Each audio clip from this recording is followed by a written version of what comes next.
할렐루야. 사랑하는 성도 여러분, 평안한 하루 보내고 계십니까? 오늘은 잠언 24장 말씀으로 함께 은혜를 나누고자 합니다. 제가 봉독하겠습니다. 너는 악인의 형통함을 부러워하지 말며 그와 함께 있으려고 하지도 말지어다. 그들의 마음은 강포를 품고 그들의 입술은 재앙을 말함이니라. 집은 지혜로 말미암아 건축되고 명철로 말미암아 견고하게 되며 또 방들은 지식으로 말미암아 각종 귀하고 아름다운 보배로 채우게 되느니라. 지혜 있는 자는 강하고 지식 있는 자는 힘을 더하나니 너는 전략으로 싸우라. 승리는 지략이 많음에 있느니라. 지혜는 너무 높아서 미련한 자가 미치지 못할 것이므로 그는 성문에서 입을 열지 못하느니라. 악행하기를 꾀하는 자를 일컬어 사악한 자라 하느니라. 미련한 자의 생각은 죄요 거만한 자는 사람에게 미움을 받느니라. 내가 만일 환난 날에 낙담하면 내 힘이 미약함을 보임이니라. 너는 사망으로 끌려가는 자를 건져주며 살육을 당하게 된 자를 구원하지 아니하려고 하지 말라. 내가 말하기를 나는 그것을 알지 못하였노라 할지라도 마음을 저울질하시는 이가 어찌 통찰하지 못하시겠으며 내 영혼을 지키시는 이가 어찌 알지 못하시겠느냐. 그가 각 사람의 행위대로 보응하시리라. 내 아들아 꿀을 먹으라. 이것이 좋으니라. 송이꿀을 먹으라. 이것이 내 입에 다니라. 지혜가 내 영혼에게 이와 같은 줄을 알라. 이것을 얻으면 정령이 내 장래가 있겠고 내 소망이 끊어지지 아니하리라. 악한 자여 의인의 집을 엿보지 말며 그가 쉬는 처소를 헐지 말지니라. 대저 의인은 7번 넘어질지라도 다시 일어나려니와 악인은 재앙으로 말미암아 엎드러지느니라. 내 원수가 넘어질 때에 즐거워하지 말며 그가 엎드러질 때에 마음에 기뻐하지 말라. 여호와께서 이것을 보시고 기뻐하지 아니하사 그의 진노를 그에게서 옮기실까 두려우니라.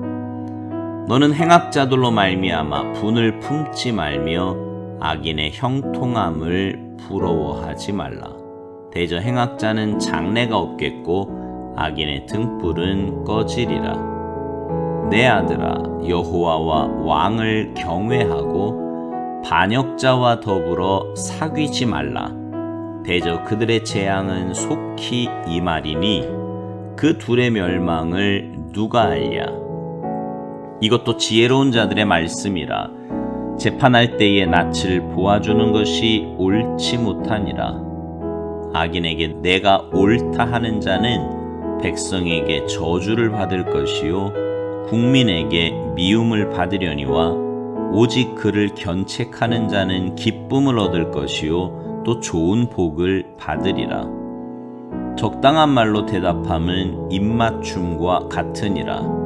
내 일을 밖에서 다스리며 너를 위하여 밭에서 준비하고 그 후에 제 집을 세울지니라. 너는 까닭 없이 내 이웃을 쳐서 증인이 되지 말며 내 입술로 속이지 말지니라. 너는 그가 내게 행함같이 나도 그에게 행하여 그가 행한 대로 그 사람에게 갚겠다 말하지 말지니라. 내가 게으른 자의 밭과 지혜 없는 자의 포도원을 지나며 본즉 가시덤불이 그 전부에 퍼졌으며 그 지면이 거친 풀로 덮였고 돌담이 무너져 있기로 내가 보고 생각이 깊었고 내가 보고 훈계를 받았노라. 내가 좀 더 자자 좀 더 졸자 손을 모으고 좀 더 누워있자 하니 내 빈궁이 강도같이 오며 내 곤핍이 군사같이 이르리라. 아멘. 오늘 본문 16절 말씀에 보면은요, 대저 의인은 7번 넘어질지라도 다시 일어나려니와 악인은 재앙으로 말미암아 엎드러지느니라 이렇게 말씀합니다. 여기 7번 넘어진다는 말은 수없이 많이 넘어짐을 가리키는 거예요. 의인은 재앙으로 수없이 넘어져도 그 재앙에 주저앉지 않고 다시 일어난다는 거지요. 의인에게 곤경이 없는 것은 아니지만 무수한 재앙과 환난 가운데서도 궁극적으로는 반드시 회복됩니다. 의인은 7번 넘어질지라도 다시 일어나는 거예요. 악한 자가 의인을 핍박하고 넘어뜨리려 하며 이것이 외형적으로 성공을 거두는 것처럼 보인다고 해도 의인은 결코 망하지 않고 궁극적으로 의인은 흥하고 악인은 망하고 만다는 겁니다. 자, 그러면 누가 의인입니까? 로마서 3장 10절에 보면 의인은 없나니 하나도 없다 그랬잖아요. 시편 14편 2절 이하의 말씀이나 전도서 7장 20절 말씀에도 보면 하나님 기준으로 볼 때 의인은 없다는 거예요. 공의로우신 하나님의 기준에 의로운 사람은 세상에 없다는 거죠. 근데 여러분, 하나님이 의롭다 하는 사람이 있습니다. 행위를 보고 의롭다 하는 게 아니고요. 하나님의 말씀을 믿는 사람을 의롭다고 하십니다. 창세기 15장 5절 6절에 보면 나이 많은 아브라함에게 하나님께서 하늘의 별을 보여주시면서 내 자손이 이와 같으리라고 말씀하십니다. 약속해 주시는 거지요. 이때 아브라함은 하나님의 그 하시는 약속의 말씀을 믿었어요. 아브라함이 여호와를 믿으니 여호와께서 이를 그의 의로 여기셨다 이렇게 말씀합니다. 여러분, 하나님은요 사람의 행위를 보고 의롭다 하는 것이 아니고 하나님을 믿는 자를 의롭다고 하십니다. 성경의 의인은 하나님을 믿고 그 하나님을 경외하는 자를 의인이라고 합니다. 하나님 두려워서 악을 피하고 하나님의 원하시는 길로 가기를 힘쓰며 하나님의 말씀을 따라 살려고 노력하는 자를 가리켜 성경은 의인이라고 하는 겁니다.